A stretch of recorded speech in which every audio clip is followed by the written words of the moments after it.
In our very own hemisphere, narco-terrorists and dictators and despots take advantage of open borders to drive mass migration, to traffic in women and children, and to flood our communities with deadly fentanyl and violent criminals.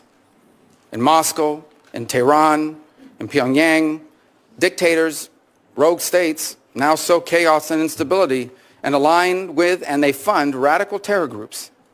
And then they hide behind their veto power at the United Nations Security Council or the threats of nuclear war. The post-war global order is not just obsolete, it is now a weapon being used against us.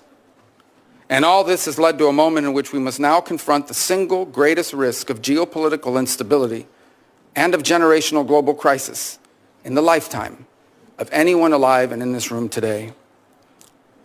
8 decades later, we are once again called to create a free world out of the chaos. And this will not be easy. And it will be impossible without a strong and a confident America that engages in the world, putting our core national interests once again above all else.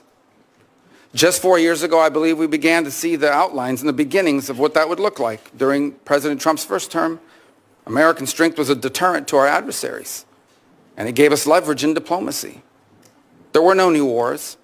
ISIS was eviscerated. Soleimani was dead.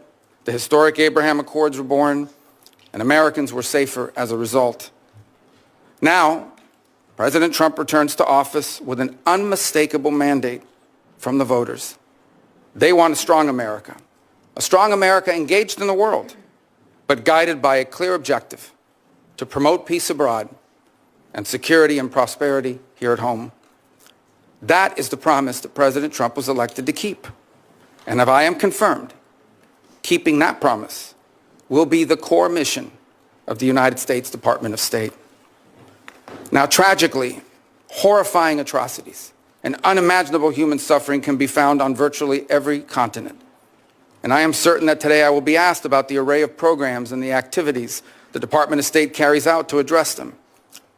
We are a nation who was founded on the revolutionary truth that all men are created equal, and that our rights come not from man or from government, but from God.